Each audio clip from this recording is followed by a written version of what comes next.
Good morning and welcome into the Ultimate Cavaliers Show, Cavs and Coffee. Jason Lloyd, Mikey McNuggets coming at you. And Jason, for the first time in a long time, we have three genuine topics to talk about on a Cavs show here that do not involve the Cavs' poor play on the court and/or trying to convince ourselves that this team is rounding into shape because of one particular game. So we have some topics because the Cavs have been off all week about big picture things from Cleveland and some news and notes from around the league. And let's start with one Darius Garland. Jason, there have been a couple rumors circulating via Twitter, and who knows the validity of a Twitter report about teams sniffing around about the availability of Darius Garland. We know over the summer, Cleveland had at least entertained the idea of trading Darius Garland. They never pulled the trigger, never found a deal they liked enough to actually trade away their all-star point guard, but it is back in the news. He's only played 9 games this season.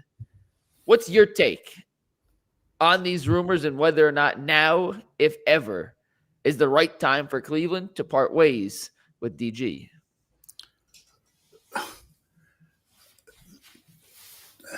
I'm trying to think of the most polite way to say this. There's not a market for him. And had they been able to move him, they probably would have.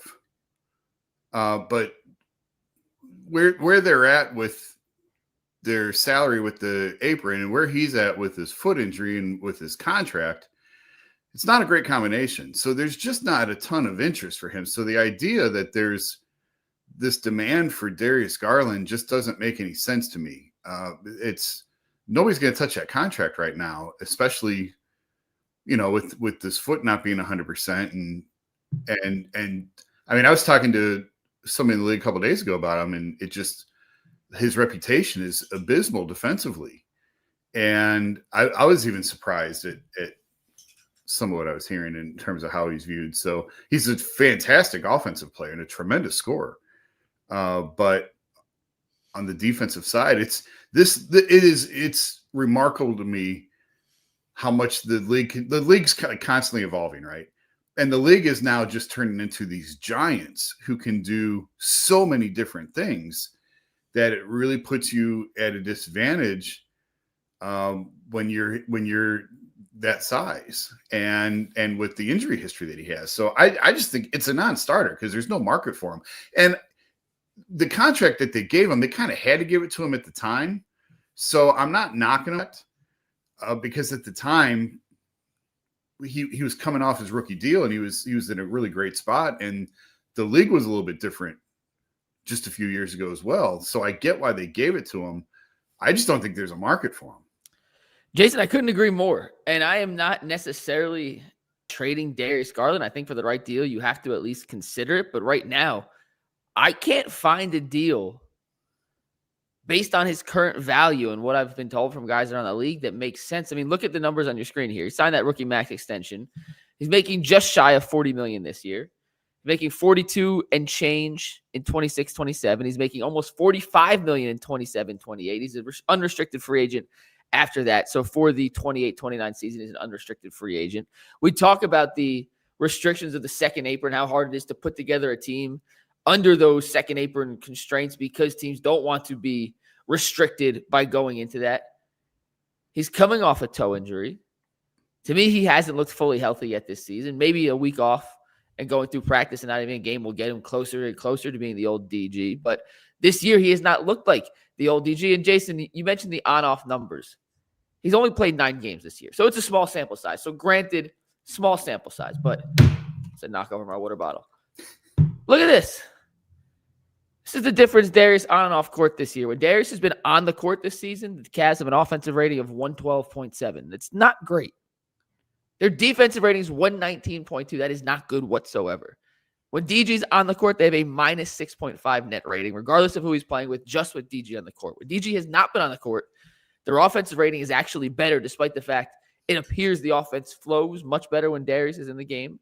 Their defensive rating goes from 119.2, which is in the bottom 6 of the league, to 110.7, which would be top 10 in the league. They have a plus 5.4 net rating, meaning the difference per 100 possessions for the Cavs this season, Jason, when Darius is on the court versus off the court, is damn near 12 points.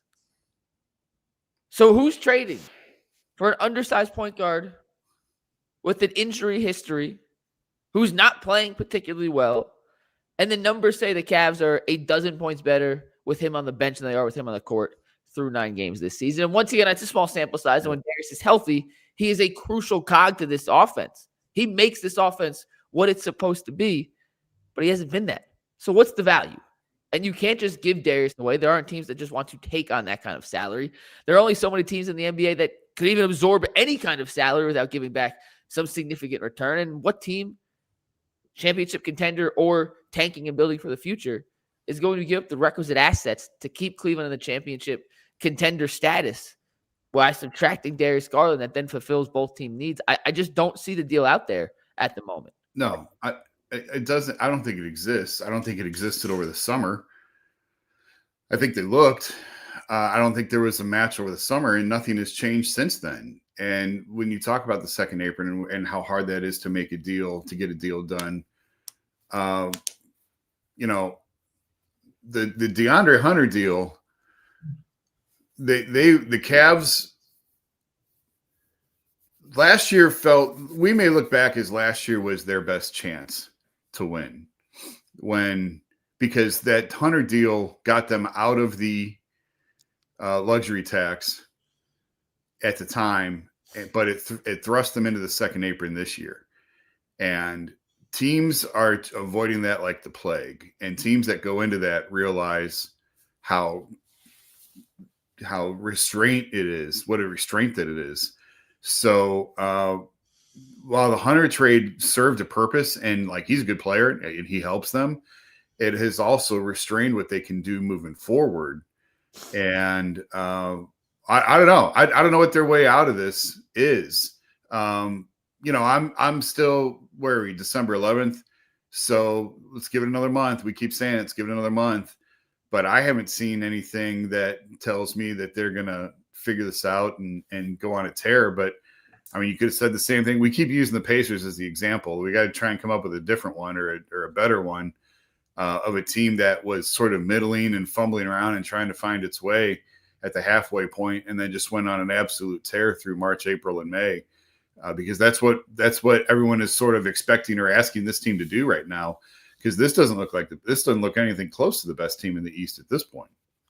No, they've been disappointing. They're 14-11. I do think they've been on the wrong side of some bad luck. I haven't seen the updated numbers since Monday, but as of Monday, when the Cavs had played their most recent game, they were 22nd in the NBA in three-point efficiency and 10th.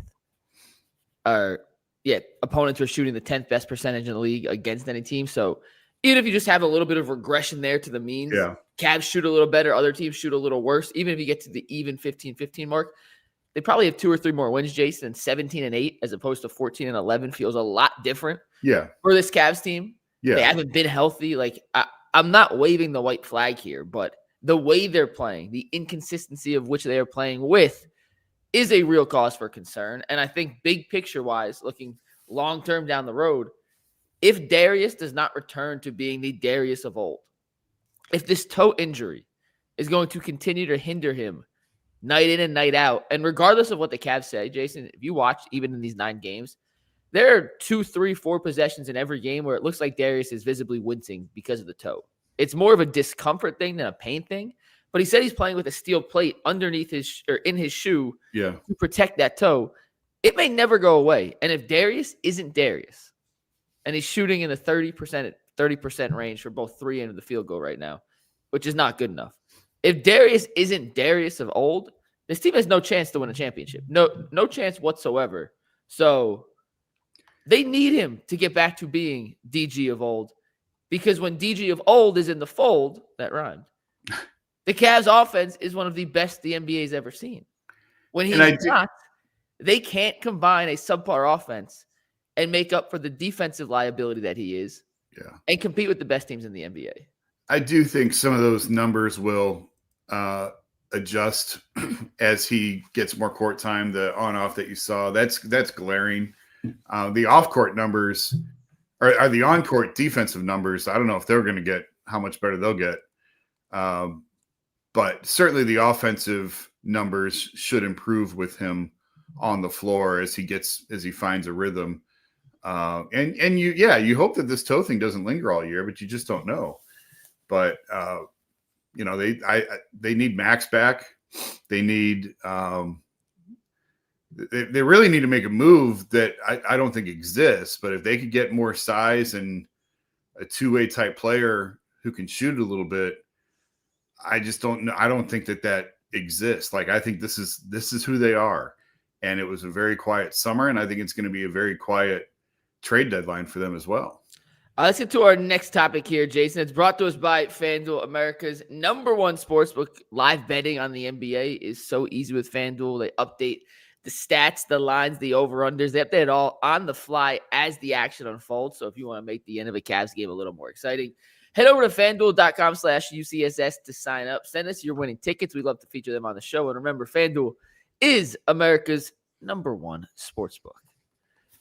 All right, Jason, ESPN wrote an article this week talking about the biggest X factors in the NBA. Now, we're going to do this topic on UCSS as well today, but you're not on the show, so I wanted to do this with you because sometimes I think you may know a little more basketball than Bull and everyone else that we work with. So, ESPN talked to 3 different executives around the league, and they gave 3 different quotes on Evan Mobley. I want to read all 3 in succession, Jason, and you tell me which one you believe best depicts accurately who Evan Mobley is, and then we'll dive into the X factor status of Mobley and some other guys in the East. But the first quote comes from a Western Conference assistant GM who said defensively, Evan might be the best in the league. There hasn't been an elite big who didn't have a guard to get him the ball in order to be dominant. He doesn't have to be Tim Duncan. Why can't he be what Paul Gasol was? Gasol, one of my favorite players of all time, a great big, but certainly not a individual franchise changer. The second quote comes from an actual Western Conference GM who says Mobley has the skill set and IQ. Can he assert himself? And can the team consciously feature him more? So much of this is on the team to force him to be more aggressive. And the third and final quote, Jason, comes from an NBA assistant coach who said, Evan's a good piece, just not dominant. I'm not sure he has it. He's not nasty. He's skilled, but not with elite skills. Evan and that entire team is on the skilled side, but not nasty. What do you make of those 3 quotes, Jason, before we dive into Evan Mobley being an X factor? I think all 3 of them are fairly accurate. It's everything that we've talked about on the show from time to time. The first one sticks out to me because it's sort of what you and I have said in terms of he's going to be a really good player, and maybe he doesn't get to what we had hoped he would be, but even if he doesn't, he's still a damn good player in the NBA, and worth every penny that he's getting because he's so good on the defensive end and he can play both ways. And the third quote I think is also accurate in that he's just not nasty. And they've tried everything to sort of bring more of it out of him, and it's just sort of his nature, and a tiger's not going to change the stripes. And they've, part of the reason Tristan was here when he was here was to try and bring some dog out of him and try and get him going a little bit.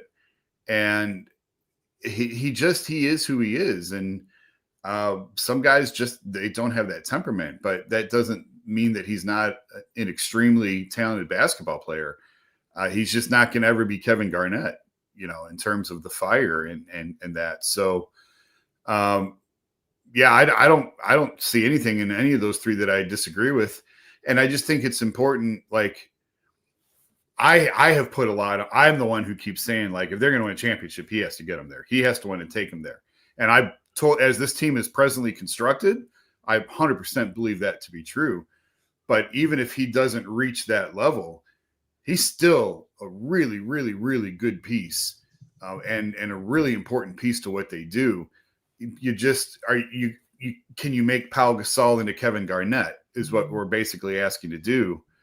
And if the answer is no, and it's probably no, well, you still have a pretty good piece in Pau Gasol, or in this case, Evan Mobley. So now how do you maximize that and how do you build around that? And that's what they're trying to figure out at this point. I just think that we've seen it too many times with Donovan, and Donovan is a fabulous player. and he's having an unbelievable year, and he's basically put this franchise on his back to this point to keep him to this point. You talk about they're only a couple of games away from 17-8. Well, they're a couple of incredible Donovan games. If he doesn't have those performances, they're a 500 or below 500 team. So I just don't know that it's sustainable, because we've seen that how teams can sort of pound on him in the playoffs and when he's asked to carry everything. That's why, to me, it's so important that Evan burdens that load and becomes that guy. But I think he's a fabulous player that you want to see more out of him. But maybe this is who he is, and if it is, then it's a really good player. But I just don't know that it's on this team with this roster if it's enough to win a championship. So Zach Lowe had Tim Legler on his podcast this week. I think Zach Lowe is one of the smartest basketball minds out there. I don't think he's the most entertaining basketball commentator, but when it comes to actually understanding the game, I think Zach's incredible. Yeah. Tim Legler is as good as it gets on the play-by-play call and the color commentary role for ESPN. Tim is a basketball savant. And they picked their Eastern Conference and Western Conference all-star teams right now, Jason, a quarter of the way into the season. And Zach had Evan Mobley as his 12th and final Eastern Conference all-star, and Legler had him as the 13th first alternate. Wow. So as bad as we have thought Evan Mobley has played this season, and as disappointing as this season may feel like from the outside looking in for Evan Mobley because of the jump we thought he could take, Evan Mobley's still playing at an all-star rate. It feels disappointing because we had such expectations and we think there's so much more to his game. But if you actually take the big picture perspective of this, he's averaging a career high in points. He's shooting 50% from the floor. He's shooting 37% from threes, averaging even higher than what his career averages in rebounds, and he's still an elite defensive player. Like, he's been good. We just thought he could be better. I don't think Evan has played particularly well this season. I don't, Jason. Regardless of what the numbers say, I don't think Evan's played particularly well. And he's still playing at an all-star level. And he's still missing a ton of shots that last year he made. And I maybe I am selling my stock on the last part of this, which is he'll ever be nasty and just be a killer. Like, I think I'm out on the fact that Evan's ever going to be a killer. I don't think he has it in him. And Jason, regardless of how the Cavs have tried to bring the stripes out of him, he still is the player he has been from a personality standpoint 4 years ago. He's gotten a little more assertive in the locker room, but he hasn't become that dominant go-to voice inside those walls. But Evan's not a bad player. And I do think with a couple little adjustments from Cleveland, they could get him to be a 22, 23-point scorer without having the ball in his hands 30 feet away from the basket like we saw earlier in the season. The second quote, which talked about the Cavs have to be more consciously featuring him because big men in this league, name a big man that didn't have a dominant guard to get him the ball. Yeah. That carries some weight. And Donovan's been incredible this year. And they've needed Donovan to take over games. But how many times have we come in and said, Evan had a great first quarter, a great first half, and then went MIA down the stretch, right? And that's partially on Evan. I'm not absolving Evan of the blame here. But it's also partially on the Cavs, Kenny, the guards, the rest of his teammates, to force feed him the rock in situations so he can continue to assert those mismatches that he just creates by his skill set and his size. He's never going to be Duncan. We did a topic in the first year of UCSS. Could Mobley be Duncan? No, he's never going to be Duncan. But even if he is just Pau Gasol, Jason, Pau Gasol was not the one on those championship teams at the Lakers. That was Kobe. But he might be the best two in the league at that time. One of, if not the best twos in the league at that time. And I think Evan could be one of the best, if not the best two in the league. I'm not sure he'll ever be that 1A to Donovan's 1B that we thought they needed. But he hasn't been nearly as bad as I think a lot of the micro criticisms have been of Evan. And it does not mean he can't play better, because he can. He can. He needs to continue to play better. But I thought hearing Zach Lowe and Tim Legler mention that he was 12th and 13th on their all-star ballots right now, maybe reevaluate, like, has he been as bad as I think we thought he is or has been? And I'm not sure the answer to that is yes. Yeah, I think he said, I thought he's an all-star. I sort of said, wow, because I was surprised Zach had him as a first alternate as 13th, because I think he's an all-star. I think Cavs have two all-stars this year, Donovan and Evan. And for the record, Legler had him as the alternate, and he had Jalen Duren of the Pistons ahead of him as the 12th. All right. And Zach Lowe had those two flipped. Like, they literally had the same, just those two flipped. Okay. So he's right there in the conversation. I think Evan makes the all-star team. I think they've got two all-stars this year. And He's got to stay healthy and continuing to perform at this. We're a little bit early on some of the All-Star talk, but I think the Cavs have two dynamic number two players in Donovan and Evan. I think Donovan is an elite number two. I don't think he's a number one in terms of winning a championship, in terms of holding a trophy. I don't think he's a one. I think we've seen that. We have plenty of years of evidence of that.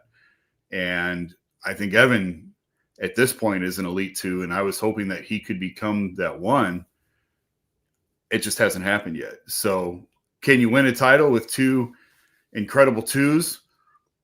I don't know. I think you need some luck, which they haven't had in the postseason to this point. And you need some breaks to go your way. And you might need some injuries on some of the other teams as well. Let me ask you this real quick before we move on to the last topic. You mentioned Donovan being a two as well. How many legit ones in the league do you think there are right now? Not many. Jokic, SGA, Luka. Giannis, Luka.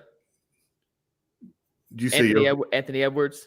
Do you count him as one? Yeah, I put him in. Did you say Jokic? Jokic, yeah. I think the first four are undeniable. Jokic, SGA, Giannis, Luka. Those are the top four players in the NBA. There's no debate about that. Yeah. Anthony Edwards is a legit one. Do you consider Wemby? Is it too early for Wemby in your mind to be a? He's got to stay healthy. He can't stay healthy. I agree. If he's healthy, it might be a little early, but he's certainly in that conversation. Do you consider? But I mean, probably like a real pillar of a one. Do you consider Jason Tatum a one? I was just going to say that. When he's healthy, I'd have Tatum in that. When he's healthy. Okay. That's 6. I'm just going through looking at, do you consider Kevin Durant a one for Houston right now? Or Şengün? I guess KD would still count as a one at the rate that he's playing, at the way that he's playing.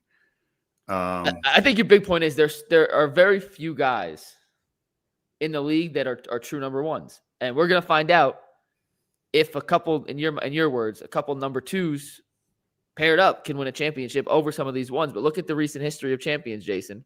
Because Indiana, I don't think, had a legit one last year. Halliburton was playing out of his freaking mind. Yep. I think he was a legit one. But OKC wins last year. Obviously, you have SGA and elite one.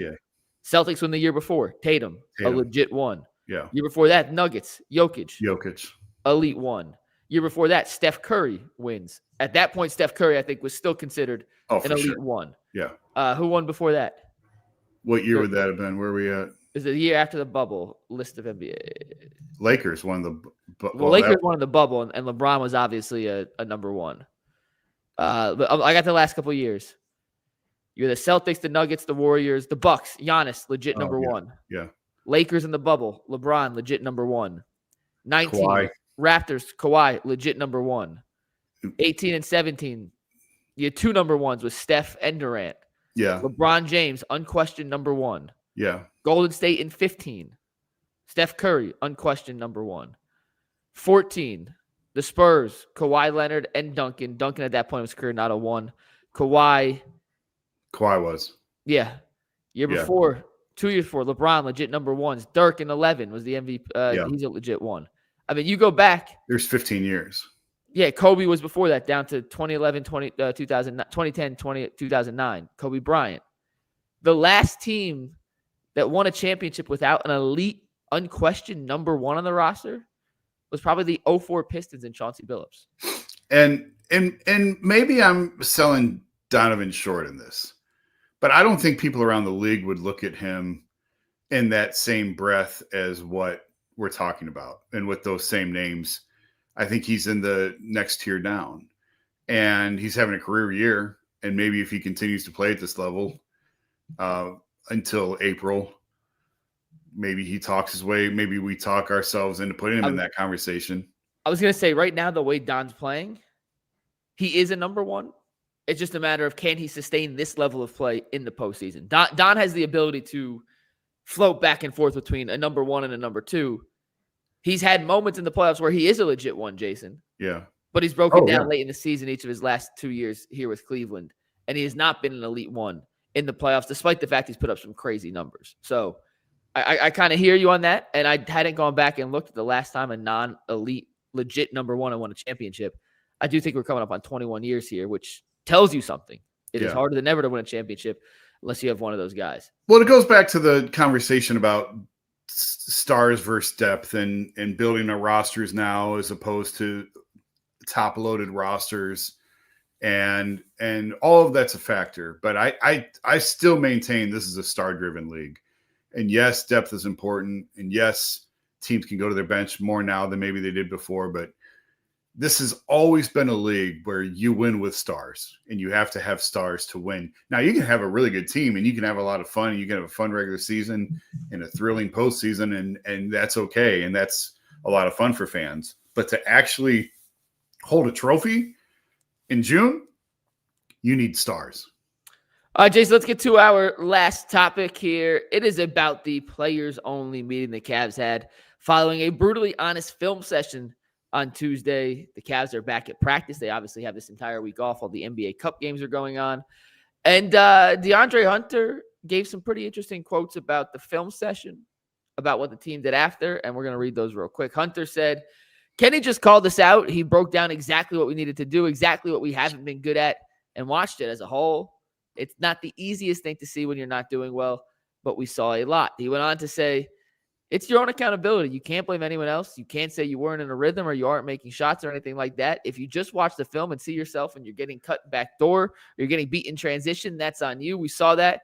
We're taking accountability. It helps every single player because we saw it, and now it's hard to deny. Kenny Atkinson was asked about the film session. He said, we're not enjoying it. We're on edge. We're competitors. This isn't fun. Wasn't fun in the sense that the film session was uncomfortable. Practice is uncomfortable. Everyone wants that joy. That joy comes back when you start improving and turning a corner as far as what we want to be as a basketball team.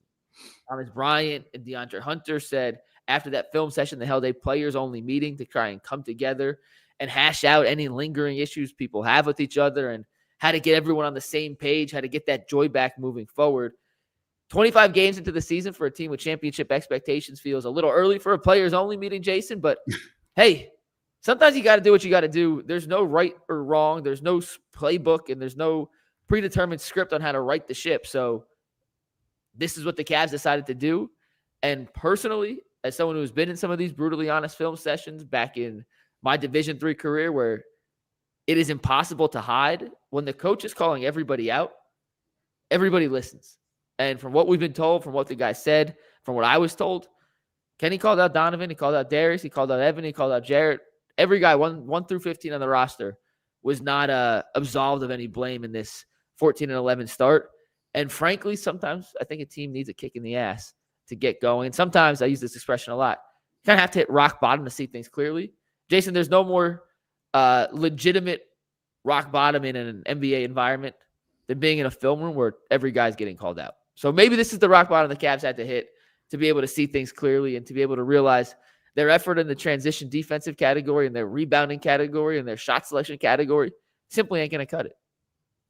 Well, if this is rock bottom, they're going to be all right because I've seen it get way worse than this.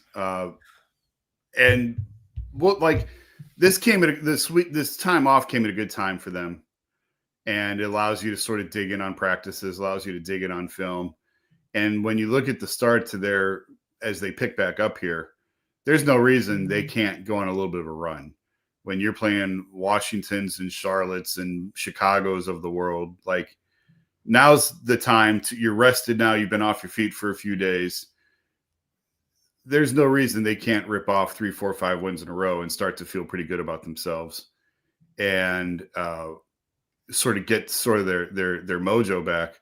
But I'm glad that Kenny hasn't held back on these guys. Like players today, a lot of times coaches can't go at them or they're concerned. Players are soft in so many ways today. And I have no issue if it's December, you can't use injuries as an excuse to this point. We talked about on the show, when you get to this where they are with the number of games into the season, you are who you are. And injuries are like the one X factor for that. But it's time to stop making excuses and to start. And what DeAndre was talking about is effort. When you talk about getting beat on backdoor screen, that's just effort. That's not injuries. That's not loss of rhythm. that's just competing and playing hard. And so now we'll see. Now we'll see how they respond. Being in those kind of film sessions suck. Trust me, it is miserable. And I'll have a guest on. Screw it. Let's tell the story real quick. This Saturday, I don't actually know what I got to get clearance before I can tell this story. I will tell the story if I got to talk to the person, and if he says I can say this story, I don't want to put someone on blast. I'm sorry. Right. That's fair. But let's just say one of my teammates in college now works in the NBA and is in a very prominent coaching position. And I've never seen someone get chewed out more in an individual film session than this one particular person did. And it was our freshman year. And it turned into, and we were playing a team called Mount Ida, which sucked, who beat us. We should have beat this team by 50. And he got back cut like 17 times in the game. And it was as uncomfortable as I've ever been. Everyone on the team got called out, but the big reason we lost this individual game was this one individual player continuing to get back cut and back cut and back cut. They were using his aggression against him. And I'll tell you, after that film session, he never got back cut again. Like it worked. And it was a terrible 45 minutes. I felt so bad for him in the moment. I could not fathom if that was me. Like, honestly, I might have cried. It was brutal. It was brutal. And I played for Jim O'Brien, who took Ohio State to the Final Four. Yeah. Who I think is the greatest Division III basketball coach in the history of humanity, because he was National Coach of the Year for Division I. Took Boston College to the Elite Eight. Took Ohio State. So you can't argue. And when there's film of it and you're watching film together, there's nothing you can say back as a player, because the tape don't lie. We can have opinions, Jason. The tape doesn't lie. We're talking basketball. We're talking football. The tape does not lie. And you just have to sit there and take it. And some guys are built to respond to that. This one particular person, I'll text him right after this. If he gives me the blessing to give the story, I'll tell you the next time we do a Cavs show. I promise. I just don't want to put him on blast because he works in the NBA now, and maybe he'd be upset if I told this story. But he responded with, F that, I'm never getting back. Like, I'm never going to put myself in a situation to have that kind of film where we have to sit down and watch this. Yeah. And they're going to go over the 17 times I got back cut. Yep. I don't know if the Cavs are made like that, Jason. I don't. But I could not be more excited to find out. And I tell that whole story to say this particular person responded in the exact manner I hope the Cavs respond. Saying, you know what? That was miserable. That was embarrassing. I've worked my entire life to get to a situation to where people are paying me millions of dollars to play basketball. But that's not worth this. That's not worth getting called out in front of my peers and being put into the absolute depths of hell, because there's nothing worse than seeing yourself give lackluster effort on film. Sure. And this one particular person responded in the best way possible. I can't wait to find out who on the Cavs responds the same way. Yeah. Because the other end of the spectrum is, you get called out like that, you can say, F this, I'm done. Screw you. You don't have my best interests at heart. You're trying to embarrass me. You're trying to emasculate me. I'm out. And I think there's some guys in the Cavs who may go that way too. I say all that to say, I cannot wait to find out who responds in which manner to this, because it's going to tell us a lot about the future ceiling of this Cavaliers team, Jason. If they respond like the first person, but they take it personal, and they want to go out there and prove that it'll never happen again, then I think we can see a pretty quick turnaround this season. And if it goes the other way, Jason, and it doesn't sit well with some of these guys, and they feel embarrassed, and they feel like maybe Kenny doesn't have their best interest at heart, then I think we're going to see a team that just continues to look disinterested in a night in, night out basis. I hope that's not the case. I hope it's option A. But I do think Kenny having this brutally honest film session was a needed commodity for this Cavaliers team. Here's the next 6 games. Against terrible teams. At Washington, home against Charlotte, home and home with Chicago, home against Charlotte, home against New Orleans. You should win 5 of 6. I'm not going to say you should win all 6. You should win all 6, but realistically, take 5 of the next 6. And a lot of this starts to simmer down a little bit. And then you have some fun with New York on Christmas Day. Then you get that leads into the Knicks game on Christmas Day, and good on the Cavs. We're back on national TV on the NBA's biggest day of the regular season. So that you go New York, Houston. That's quite well. You got one day off in between. So Knicks in Houston and San Antonio after that. But for the next 6, you ought to win 5 of these next 6. Could not agree more. I think they have to win 5 of the next 6, and that'll give you a little momentum going into that Christmas Day game. Jason, let's just look at a couple comments here before we go. We've been going for 35 minutes. And shout out to everyone who tuned in and is watching us right now. If StreamYard will work, I'll click some of these comments on the screen. But StreamYard's not working, so I'm just going to read them real quick. Walleye1901 said, sit Garland until, there it goes. Sit Garland until after the break. It hasn't been a year since his late surgery. I'm not sure if rest is going to heal his foot, Jason. It feels more of a pain tolerance thing and what hopefully isn't a chronic issue for Darius, but I'm not sure rest is going to heal the toe anymore. Yeah, no, he's just got to play through this. Joe Kabak says Evan simply has to be better. He also says if they were to trade any of the big 4, assuming Donovan is untouchable, Darius, Jarrett, or Evan. Jason, this is not who's most likely to be traded. This is who would you trade if you had to of those 3, Darius, Jarrett, or Evan. Jarrett. I agree. Walleye says try and trade for Miles Turner. If Milwaukee ends up blowing everything up, he might be a name that's on the move, but he just signed a giant contract. I don't know how the Cavs make any of the financials of that work and give Milwaukee back the requisite assets they'd want to move on from Miles Turner. Next up, B Skrills says, I didn't watch any of the Cup games last night because they're not worth watching, but OKC looks dangerous. OKC's 24-1, Jason. Yeah, that's an understatement. It's getting close. It is getting close. B Skrills says the Cavs got to step their game up. Let's see. Walleye said, why did Garland wait so long to have surgery? Wasn't it because they thought it was going to heal naturally on its own and it wasn't healing quick enough? So then they had surgery. Is that the correct answer, Jason? Yeah, I believe so. And I mean, yeah, okay, he waited, but he didn't wait that long. Yeah. You know, it's not like they let this linger for a year where he tried to play through it and then they said no.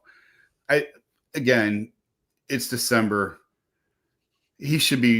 Hopefully he should be fine by another month or so to where he's in the lineup every night and this is behind them, but we'll see. I don't know. Toes are a funny thing, man.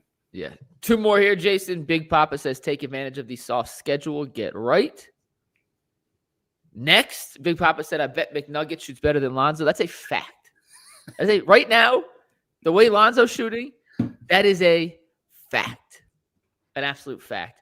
And last one, Joe Kabat said, what did the coach blast me for? I played about 13 seconds in that game. So I don't remember exactly what I got ripped for. I think it was more of a practice clip that I wasn't in the right spot. But I barely played as a freshman.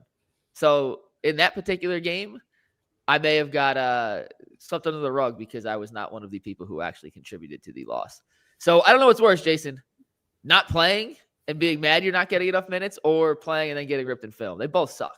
So yeah, that was not fun. So Joe, yeah, I was not part of the getting ripped per se, but everyone who did play got an earful, and coach did throw some practice clips in. No one went unfazed.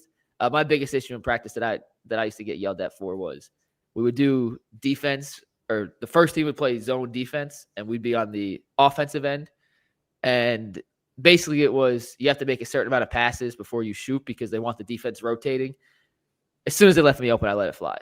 Like that was my time to shine. And too often, if we swung the ball around once and they were late to get over to me, I just shoot the ball. And coach was like, hey, there's a reason you're like the 13th guy on the bench right now, Mike.